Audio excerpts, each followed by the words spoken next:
In today's episode, this year's contest accessorises with a new belt, qualified privilege as the Swiss try a new results format for the semi-finals, and oh, Canada, is the Canadian Song Contest looming in the future? I'm Stephen Perkins, and this is your Eurovision Week Douze Points. Hello London, we are ready for your vote. Hello and welcome everyone. It is Monday, 12th of May 2025, and you all know what that means. The semi-finals start tomorrow night. In a moment I will be talking about all of the extra content we've got planned for this week, but first, as always, let's look at the latest Eurovision headlines. The lineup of guest artists for Basel is continuing to lengthen, following the announcement last week that Baby Lasagna and Kariya, who topped the televote in 2024 and 2023 with their respective entries, would be performing at this year's show. Swiss broadcaster SRG SSR have now confirmed that Sylvester Belt, who represented Lithuania last year with Luktelk, will also be taking to the stage.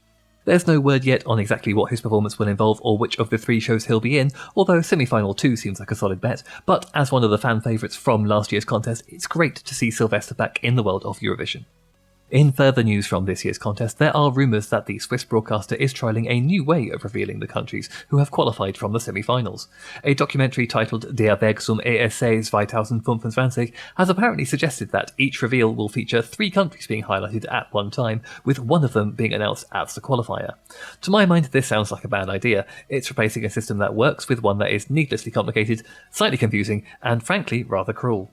It is apparently due to be trialled during today's dress rehearsal for the first semi-final, and it is worth remembering that previous attempts were made to change the structure of the semi-final reveal, such as the UK's X Factor style interpretation in 2023 with all of the contestants standing on the stage together, that were ultimately dropped for the live broadcast, so we will find out on Tuesday what system they've decided to go with.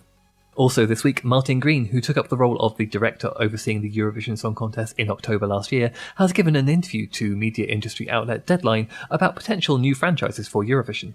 In the interview, he stated that while the core part of his job is to ensure that the main show in May runs smoothly, an unenviable task some might say after last year, the rest of the time he's also looking at new opportunities for the brand. While there have been no official announcements so far, and probably won't be for a while, Deadline reports that discussions are underway about a potential franchise spanning the Middle East and North Africa, as well as localised Indian and Canadian versions of the contest. All very intriguing, but we should probably still proceed with caution, given the fate of the American adaptation, the American Song Contest, which debuted on NBC in 2022 to a lukewarm reception and is unlikely to return for a second outing. Ahead of this year's contest, there has been renewed pressure on the EBU to reconsider Israel's participation at Eurovision. Last week, Irish broadcaster RTE released a statement in which its Director General Kevin Backhurst said, "I am appalled by the ongoing events in the Middle East and by the horrific impact on civilians in Gaza and the fate of the Israeli hostages." Notwithstanding the fact that the criterion for participating in the Eurovision Song Contest is membership of the European Broadcasting Union, RTE has nonetheless asked the EBU for a discussion on Israel's inclusion in the contest. In doing this, we are mindful of RTE's obligations as an independent, impartial public service news and current affairs provider, and of the need to maintain RTE's objectivity in covering the war in Gaza. We are also very mindful of the severe political pressure on Israel's public service broadcaster Kan from the Israeli government.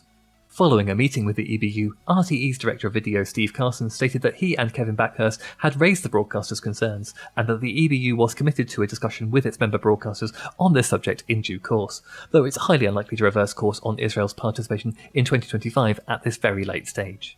Ireland's statement coincides with a recent interview given to the Huffington Post by last year's winner Nemo, in which they criticised this year's restrictions on artists carrying pride flags on stage, calling it stupid, and also questioned Israel's place in the contest, saying, "It doesn't make sense that Israel is part of this Eurovision, and of Eurovision in general right now. I support the calls for Israel's exclusion from the Eurovision Song Contest. Israel's actions are fundamentally at odds with the values that Eurovision claims to uphold: peace, unity, and respect for human rights."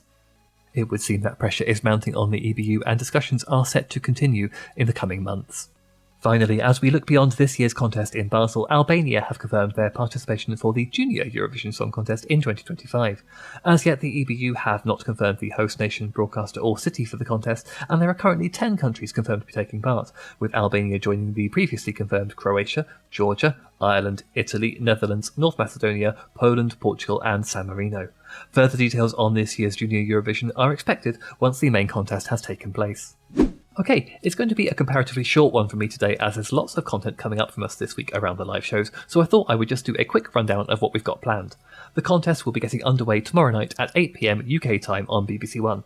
Our international listeners are of course advised to check their local listings for country-specific details, with the first semi-final featuring Iceland, Poland, Slovenia, Estonia, Ukraine, Sweden, Portugal, Norway, Belgium, Azerbaijan, San Marino, Albania, Netherlands, Croatia and Cyprus, as well as preview performances from Spain, Italy and Switzerland.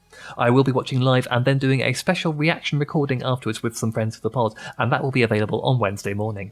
Then on Thursday we have semi-final 2. That is the one that's pretty much assumed to be this year's semi-final of death, featuring Australia, Montenegro, Ireland, Latvia, Armenia, Austria, Greece, Lithuania, Malta, Georgia, Denmark, Czechia, Luxembourg, Israel, Serbia and Finland, with previews from the United Kingdom, France and Germany.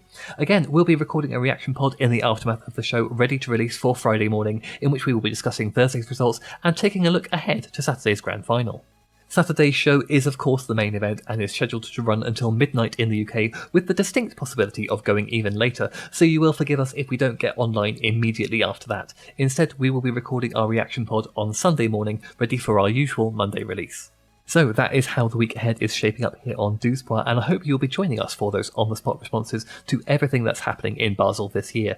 Before we go, let's take a quick look at those odds. The bookies seem to think that it is very much between Sweden and Austria for the overall win, with an outside chance of France. The Netherlands appear to be drifting out of contention slightly since rehearsal started, with the odds shortening a little bit for Israel, Belgium and Finland. In terms of how the bookmakers think the semis will go, they are currently predicting that the countries who are unlikely to advance from semi-final 1 will be Slovenia, Iceland, Azerbaijan, Portugal and Croatia, while the countries looking to be in danger in semi-final 2 are Ireland, Denmark, Latvia, Armenia, Montenegro and Georgia. But could there be some surprises in store? That's all for today. Don't forget to subscribe on your podcast platform of choice to make sure you don't miss any of our upcoming episodes. And if you'd like to leave us a glowing review to help us climb up the podcast charts, we would really love and appreciate that. We'll be back on Wednesday, so until then, good night Europe and good morning Australia.